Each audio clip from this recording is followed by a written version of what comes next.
साथियों, मध्य प्रदेश की राजनीति में अतिथि शिक्षकों का मुद्दा एक बहुत बड़ा मुद्दा रहा है और कभी कभी तो ये भी कहा जाता है कि अतिथि शिक्षक चुनाव के निर्णायक कहे जाते हैं। और वर्तमान में अतिथि शिक्षक उपेक्षाओं के शिकार हैं, जिनको देखते हुए गवर्नमेंट ने भी अतिथि शिक्षकों के संबंध में एक महापंचायत बुलाने की घोषणा की है, जो कि पंचायत की घोषणा की जा चुकी है। आदेश जारी हो चुके हैं। 2 सितंबर को माननीय मुख्यमंत्री शिवराज सिंह जी चौहान के द्वारा भोपाल में ही एक महापंचायत की जाएगी, जिसमें समस्त जिलों के जिला शिक्षा अधिकारियों को निर्देशित किया गया है कि जितने भी अतिथि शिक्षक हैं, उन अतिथि शिक्षकों के प्रतिनिधि के रूप में कुछ अतिथि शिक्षकों को भोपाल जो महापंचायत होने वाली है, क्योंकि सभी को बुलाना संभव नहीं है, तो कुछ अतिथि शिक्षकों को वहाँ पर बुलाया जाए और महापंचायत में उनकी मांगों को रखा जाए। क्या क्या मांगें अतिथि शिक्षकों की हैं, वर्तमान में उनके हित के लिए क्या किया जा सकता है। क्योंकि वर्तमान में यदि देखा जाए तो 25% आरक्षण अतिथि शिक्षकों के लिए जो भर्ती परीक्षा है उसमें मिल रहा है, जिसमें कई अतिथि शिक्षक इसका लाभ भी ले चुके हैं।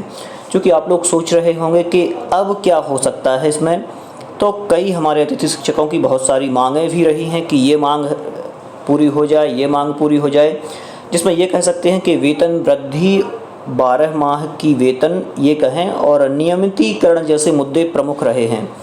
यहाँ पर ये पूरी न्यूज़ देखें आप लोग। अतिथि शिक्षकों की महापंचायत जो कि लाल परेड मैदान में भोपाल में हो रही है, जिसे माननीय मुख्यमंत्री जी द्वारा संबोधित किया जाएगा। संभाग के समस्त जिले अपने अधीनस्थ विद्यालयों में कार्यरत अतिथि शिक्षकों के माह अगस्त 2023 तक की वेतन भुगतान की कार्यवाही भी संपन्न करेंगे, जिसको अनिवार्यतः कहा गया है कि जल्द से जल्द वेतन भी अतिथि शिक्षकों की जो 4-3 महीने की रुकी हुई है वो डल जाए। देखिए, ये महापंचायत एक महाकुंभ है, जिसमें अतिथि शिक्षकों की मांगें हैं। यहाँ ये मैंने जो मैसेज लिख दिया है ये अतिथि शिक्षकों के ही हैं।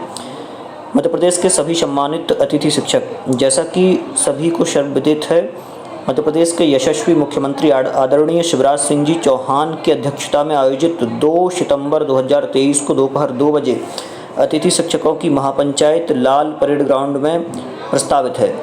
मेरे मध्य प्रदेश के सभी सम्मानित अतिथि शिक्षक भाई बहन से निवेदन है कि किसी अप्रिय स्थिति में भी जो अतिथि शिक्षक पात्रता परीक्षा उत्तीर्ण, अनुत्तीर्ण, डीएड बीएड डिग्रीधारी, नॉन डीएड बीएड डिग्रीधारी, प्रशिक्षित, अप्रशिक्षित, 1 साल, 15 साल, 3 साल, 5 साल, 200 दिन, कोई भी कैडर से आता हो। देखिए, यहाँ पर सब कुछ कवर कर लिया गया है।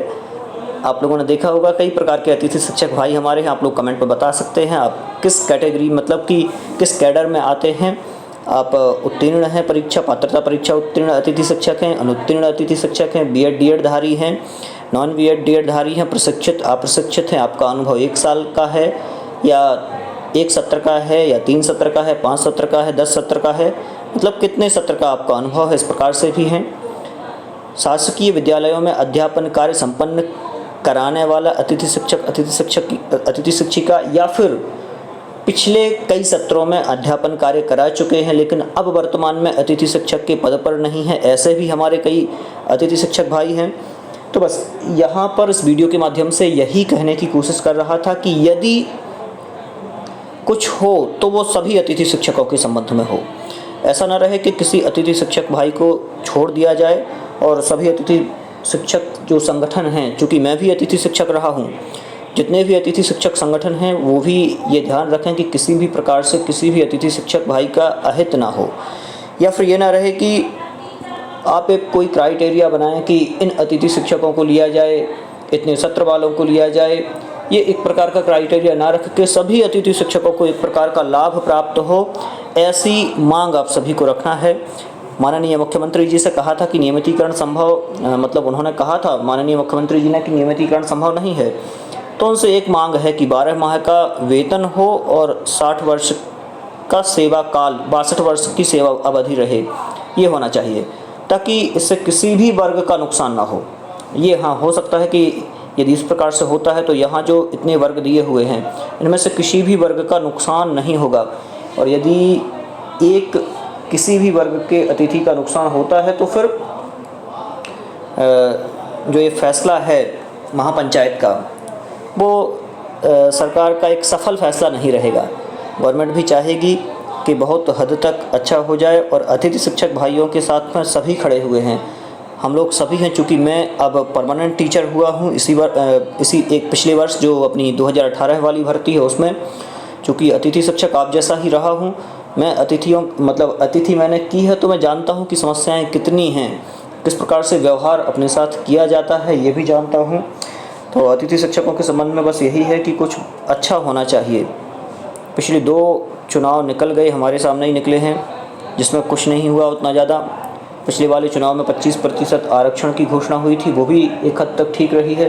लेकिन अब और आगे कुछ इतना रहे कि जो अतिथि शिक्षक अब रिटायरमेंट की उम्र पर हैं, जिनकी उम्र ज़्यादा हो रही है, तो उन्हें एक आजीविका का सफल साधन मिले। क्योंकि कई अतिथि शिक्षक मित्र ऐसे हैं जिन्होंने अपनी पूरी ज़िंदगी ही अतिथि के कार्य में लगाई है। तो गवर्नमेंट से निवेदन है कि ऐसा कुछ अतिथि शिक्षकों के लिए करें, एक सम्मानजनक वेतन हो। यदि वेतन भी होती है तो एक सम्मानजनक वेतन हो, या तो मानदेय जो दुगना करने की चर्चा चल रही थी वो यदि होती है तो इससे अच्छा तो कुछ होने वाला नहीं है। और कोई ऐसी वेतन रहे जो स्थायी फिक्स भी कर दें। तो इस प्रकार से जो भी गवर्नमेंट चाहे बहुत अच्छा अतिथि शिक्षकों के संबंध में करना चाहती है और करे, क्योंकि ऐसा मौका शायद पहली बार है कि जो स्वयं सरकार ने न्योता दिया है महापंचायत के लिए। और हम सभी अतिथि शिक्षक भाइयों के साथ हैं, चूँकि 10 लाख से ज़्यादा आवेदन अतिथि शिक्षकों के हैं जो पोर्टल पर दर्ज हैं। 5 लाख अतिथि शिक्षक अभी कार्यरत हैं। तो इतने बड़े रूप में नियमितीकरण तो शायद है संभव रहे, मुख्यमंत्री जी आप लोगों को बताएंगे। लेकिन फिर भी जितना कुछ अच्छा हो जाए, सभी के साथ अच्छा हो, ऐसी मेरी कामना है। आप लोग अपने इस चैनल से जुड़े रहें और जो भी मुझे नई जानकारी मिलती है वो जानकारी आपको देने की कोशिश करूंगा। लेकिन हाँ, एक बात तो पक्की है कि आप लोगों का मानदेय बढ़ना है। लास्ट में यही कह के जाऊंगा। बहुत सारी बातें ऐसी हैं जो वीडियो के माध्यम से नहीं कह सकता हूँ, पहले कह देता था, अब कुछ स्थितियाँ अलग हो गई हैं। लेकिन आप लोग इसी प्रकार से चैनल से जुड़े रहें। जो भी और नई जानकारियाँ रहती हैं वो आप सभी को देने की कोशिश करूँगा। आप लोग चैनल को सब्सक्राइब कर लें, चैनल के साथ जुड़े रहें। और आप सभी का जो प्यार अपने इस चैनल को मिलता है उसके लिए बहुत बहुत धन्यवाद, बहुत बहुत धन्यवाद।